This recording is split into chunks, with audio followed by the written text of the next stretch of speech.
what's your official handicap? What's your thoughts on stack and tilt swing? So once again, no handicap. Stack and tilt swing, I think it's just bad when you label a swing a name in general, right? So what I mean is that there's no such thing as a stack and tilt swing. It's just the way they move the body that they labeled it that way. And as a coach or a player, I'm always looking to evolve and grow and continue learning. So I'm never gonna say, as far as I think right now, I found it. This is the stack and tilt swing, this is it. I feel like because you label and identify as one way to swing, you're hindering yourself from growing and evolving. One of my mentors, Naudi Aguilar, he's a personal trainer for health and wellness, and he told me that every time he learns something new or figures something out, he immediately thinks there's a better way to do it. So he's never going to be hindered in thinking that this is good enough or there's no better way, this is the way it is. He's always trying to constantly evolve. Even when he just figured something out, he already assumes there's a better way of doing something. So stack and tilt swing is fine.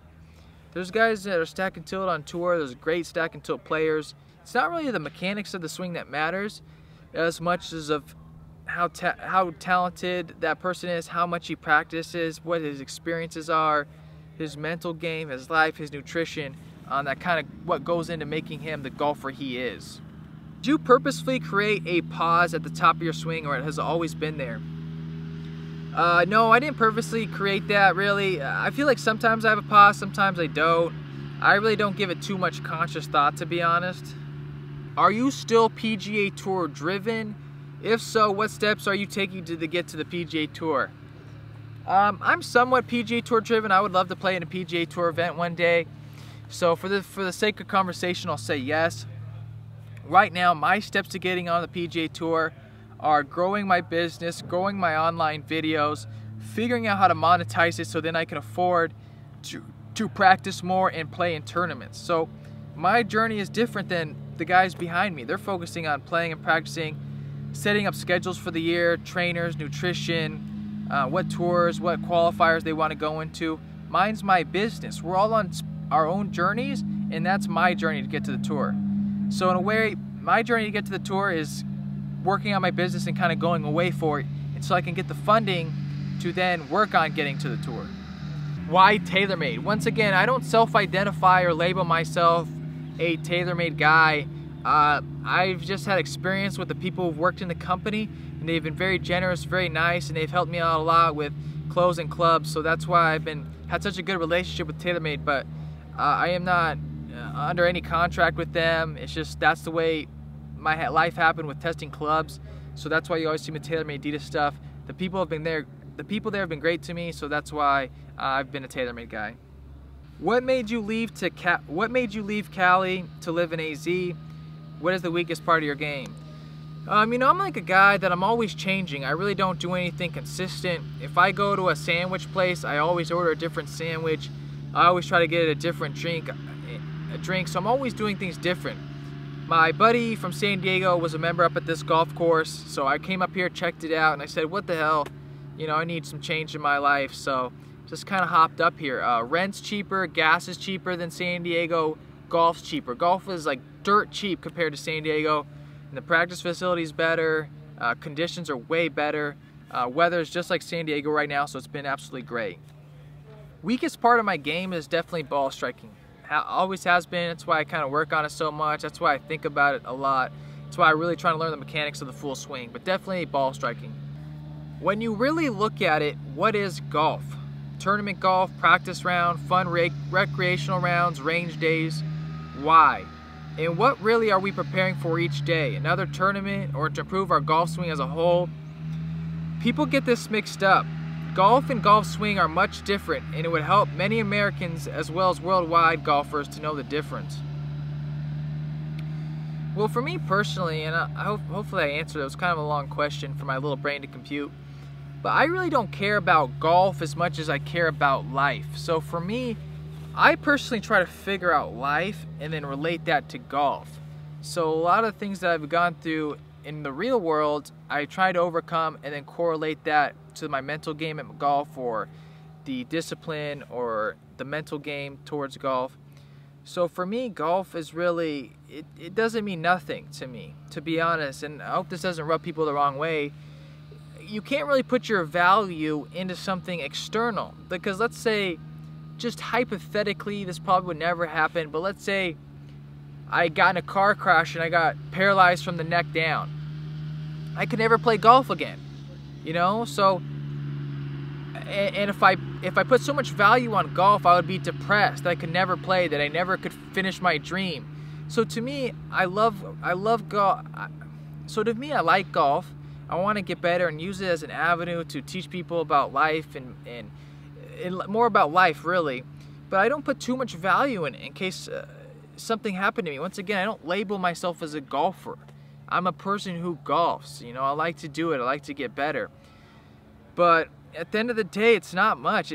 Golf is whatever you mean it to be. It's whatever you make it. You know, you can make it life or death, or you can make it recreational. That's your perspective on how you see it and what you make it mean. That's all. It's one earth, 1,000 worlds. We all see golf differently. I see it as a way for me to connect with people and share information and for us to all grow. What is your strategy when you're in a win or lose position on the last or most important hole on the golf course? Well, when I play with my buddies for money, and I've been in a few do or die situations, and I'll share with you what I did. So the last match I had, it was me and my buddy versus 2 other guys, and we go to the last hole and we're tied on the tee box. My buddy snipes it OB, and so basically he's out of the hole. The other 2 competitors we were playing against striped it right down the middle. I go up and I literally hit this far behind the ball and chunk it about 100 yards. Literally with a driver swing, hit this far behind, chunk it 100 yards. It's about a 380-yard hole, so I had 280 in. I didn't say you're stupid or you're a choker or you're a bad player under pressure. Just went up with the 3-wood, tried to crank it. It was 250, hit about 250 up the hill. Great shot. 30 yards to a front pin. It was a pretty hard pitch shot. Now I was shaking. My heart was beating. I was shaking. Throat's parched. And you know, my competitor's done. He's out of the hole, and the other guys were 15 and 18 feet for birdie. So everything's on me right now to keep the match going, or at least try to keep it going. So I set up to it, and I got over it, and I'm shaking, and I'm like, this is what you want, Gabe. This is the type of position you want to be in. You want to be in these do or die situations. Okay, so once I told myself that, for me, when I get under pressure, I really focus on feelings, like the feeling I want to make for the pitch shot, and just replicating that over the ball. So I said, Gabe, this is what you want to be in. You want to be here. You want everything to be on you. And then I just focused on the feeling, hit it to 3 feet, tapped in for par. They both missed their birdie putts. We go to the next playoff hole. My partner makes birdie, and we win. I want to share another thing I do, which I don't really know if it's good, but it's been helping me make clutch putts. Whereas I'll stand over a 3, 4, 5, 6 footer for the win. And for some reason lately I've been saying, it's okay if you miss it. I will literally tell myself, I will be standing over a 5 footer for the win. I'll say, it's okay if you miss this. You can miss this. Because a lot of people are so afraid of losing or missing it, they're going to make themselves feel bad that they're chokers or they can't make anything under pressure. I'm like, I don't care. Like, if you miss this, it doesn't matter to me. I'm not going to make you feel bad about it, Gabe. So it doesn't matter. It's not going to define you. I'm not going to make you feel bad for missing a putt. So I stand over and I go, it's okay if you miss. So I go, just put a good stroke on it and do the best you can. If you miss, who cares? You know, who cares if your competitors are going to say something or your friends are going to say something? I don't give a shit. So I go up, I say, it's okay if you miss this. Just put the best stroke on you can. And I think that frees me up to not be afraid about losing. And then I've been making it the last 3 times I've had a clutch putt. I'm just like, it's okay. It's okay if you miss this. It's not a big deal, Gabe. Just put the best stroke you can on it. And it's been able to free me up to make it. So that's what I would do. Don't be afraid of losing. Don't be afraid of choking. And tell yourself you want it. Embrace it.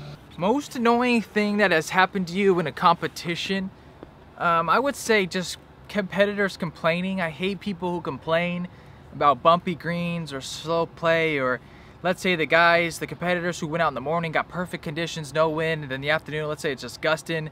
I hate people who complain about things they can't control. You can't control things in life, so you need to accept them and move on and use them to your advantage. But just complaining in general. I just hate that. Are your clubs custom fit, or are they off the rack? They're just off the rack. These aren't even mine. These were actually Chun's clubs, who I caddied for in Q school. He couldn't take them back over to Japan, so he left them with me. So definitely not custom fit for me. If things aren't going well for you in general, be it off or on the course, what messages do you give yourself to keep going and to stay positive? Well, you know, it's okay to be sad sometimes. It's okay to be down in the dumps. Sometimes that can be a creative state of mind. Some of us have to go through those trials and tribulations. Like I said, what drove me to the next level was hitting rock bottom. So a lot of the times, if you're going through the dumps, you gotta just survive. Sometimes when I was going through some bad times for an extended period of time, I was like, just get through this, Gabe, survive. So for me, it was survive, but try to get better. Just don't be in the situation. Be trying to get out of it, trying to improve it mentally, physically, circumstantially, whatever it may be. Focus on improving and just surviving. It's not gonna be easy sometimes, you know. Positive thinking is not gonna really do too much. Just tell yourself, you'll get through it. It's gonna be hard, but we'll just keep moving one step at a time. Just survive it. Do you plan on taking your golf to the next level? If so, how you plan doing it? Like I said, my own personal journey, if I want to get my golf game better, I need the resources to play, to practice, to play in tournaments, and that all comes with funding and money. So for me, I have to work on growing my business, making better videos, creating more value in myself through my speaking, through how I can market to you guys, whatever it may be. The more value I can create myself, the more I can monetize it, and then the more I can be able to work on my own golf game. You know, I could travel around to better coaches, better facilities, play and practice more, and play in tournaments. So for me, it's a lot of funding just at this point. And learning. You gotta learn. I'm still, you know, making a effort to read and watch new videos, and always growing my knowledge and applying it. What do you want to be doing 5 years from now? Like I said, I don't throw any projections or preconceptions on where I'm gonna be or how things are gonna be. I could totally change my beliefs and my state of mind from what it is now to 5 years. That's a long time. I know what I'm doing now, I know what I like, and I know what I want to get better at, so I'm going to focus more on this and kind of just go along with the seasons. Seasons are always changing. You kind of always have to adapt to the different opportunities that are going to be given to you or taken from you. So I never knew I was going to be in Arizona to be making videos every other day. I never knew that 1 year ago or 6 months ago, you know, so things are always changing. Who should I see for lessons in the San Diego area? You know, I can only talk off experience. I went and saw a coach by the name of Greg Casagrande because he was the better or best player teacher around. He was always shooting under pars in the sectionals and in the PGA tournaments. So I wanted to go to a guy who knew how to shoot under par in tournaments. After going to him, my game definitely got better. I liked him as a person. He was a good teacher, good instructor, loves the game of golf. But more importantly, my game got better, and that's quite honestly all what matters. So my experience with Greg Casagrande, he was teaching at Encinitas Ranch, good guy, knows his stuff. I would definitely recommend him to anybody who wants to improve their game. Will you pursue a career in golf or rapping? Well, I'm already pursuing a career in golf, obviously, but maybe I might get into the rap game, put it to shame, switch back in my lane. I'm a big dog, great tame, don't need the fame, but I get it if I want it. Oh my gosh, that girl's got it, so she flaunt it. This a freestyle off the dome and the camera, got the stamina, backhanded ya. I don't even know what I'm saying, play the game, it's raining. Oh my gosh, my clothes are staining. So that's what I got. I don't know, probably not, but I kind of feel like I'd love to make some more golf rap videos just for fun, just to mess around, just to put with my videos. You guys, this was a lot of talking. Holy shnikes. Thanks for watching, you guys. This was a long video. If you liked my video, you want to help me continue making more videos, grab some movement towards improvement gear. I got t-shirts available, hoodies, long sleeves. I got collared shirts coming, ball markers. The movement's moving, people. So whether you want to be with it or not, that's fine. I do appreciate everyone's support. That's why I'm making this video, so you guys can get to know me better. I can get to know you better. We build a better relationship. We can get intimate through this interweb world. So thanks, you guys. All links down below. Connect with me.